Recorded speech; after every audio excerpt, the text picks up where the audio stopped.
Imagine you are building an empire. You need food for millions of people. You need mountains to protect you. You need rivers to feed your farms. You need roads to move armies. And you need a place to feel like the center of the world. For much of ancient Chinese history, that place was here, the Guanzhong Plain. Today it looks like a quiet agriculture basin in Shanxi province, but more than 2,000 years ago, this region helped create Imperial China. The Qing unified China from here. The Han ruled from here.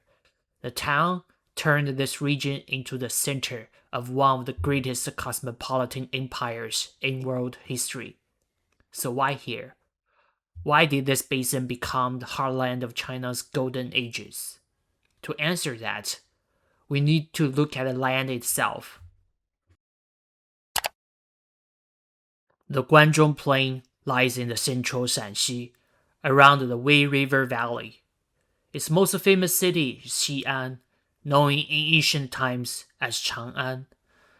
The name Guanzhong literally means within the passes. That name is important.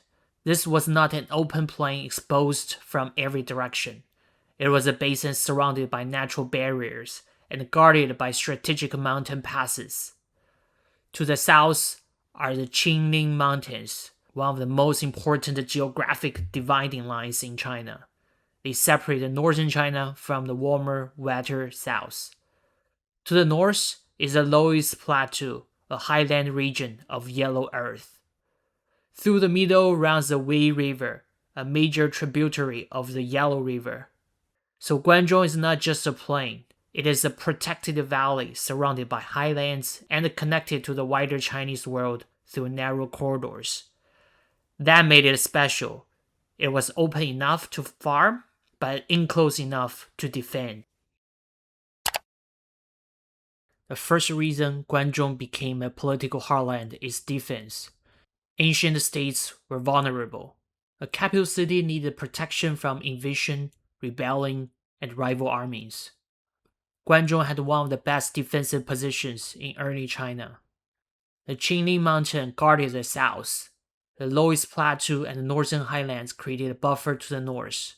To enter the basin from the east, armies had to pass through narrow strategic gateways, especially around the route toward the Yellow River and the Central Plains. This is why the phrase "within the passes" matters. If you control the passes, you control the access to the basin. For the Qing state, this was a huge advantage. Qing could develop behind natural defenses while watching the rival states of eastern China fight one another across more exposed territory. Guanzhong gave Qing something every rising power wants: security at home and access outward. It was protected but not isolated. From this base, Qing could gather resources, build institutions, train armies, and eventually expand eastward to unify China in 221 BC. In other words, geography gave Qing time, and time gave Qing power. But mountains alone do not make an empire. You also need food. The Guanzhong Plain was one of the ancient China's great agricultural regions. The Wei River and its tributaries watered the basin, while the surrounding loess soils were easy to cultivate. Loess soil is fertile, soft, and relatively easy to work with simple tools. For early agricultural societies, this mattered enormously. It meant more grain, more people, more taxes, and more soldiers. The Qing and Han governments invested heavily in irrigation. One of the most famous projects was the Zhenguo Canal, built during the Qing period. It improved the irrigation and helped turn Guanzhong into a powerful agricultural base. Empires are not built only by heroic kings and dramatic battles. They are built by grain. Grain feeds workers. Grain feeds armies. Grain supports cities. Grain allows rulers to tax, store, and plan. Guanzhong gave ancient China states the material base they needed to govern on a larger scale. It was the breadbasket behind the throne.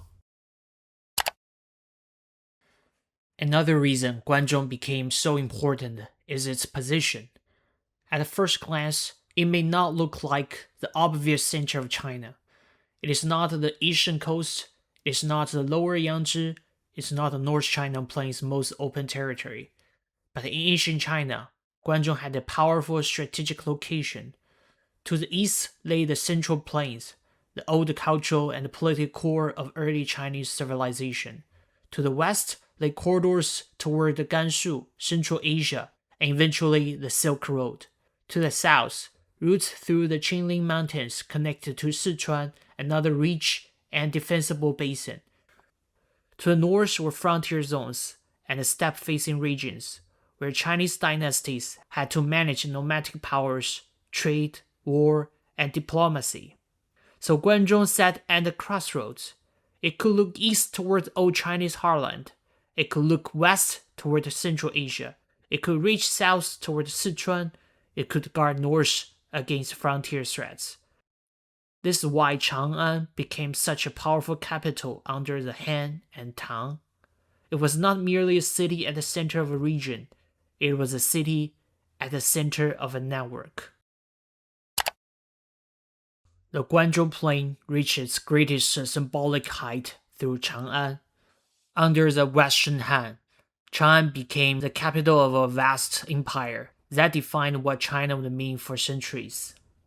Under the Tang, Chang'an became one of the largest and most cosmopolitan cities in the world. Foreign merchants, monks, diplomats, musicians, and scholars came through its streets. Buddhism, goods, languages, fashions, and ideas moved along routes connecting China with Central Asia, India, Persia, and beyond.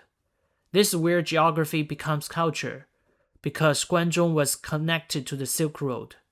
Chang'an was not only a political capital, it was a world city. The Tang Dynasty is often remembered as one of China's golden ages. Its poetry, art, military power, urban life, and international confidence all became part of China's historical memory. And at the center of the memory stands Chang'an. A capital is never just an administrative location. It's a statement. By placing the capital in Guanzhong, dynasties were saying, this is where order begins. This is where empire gathers itself.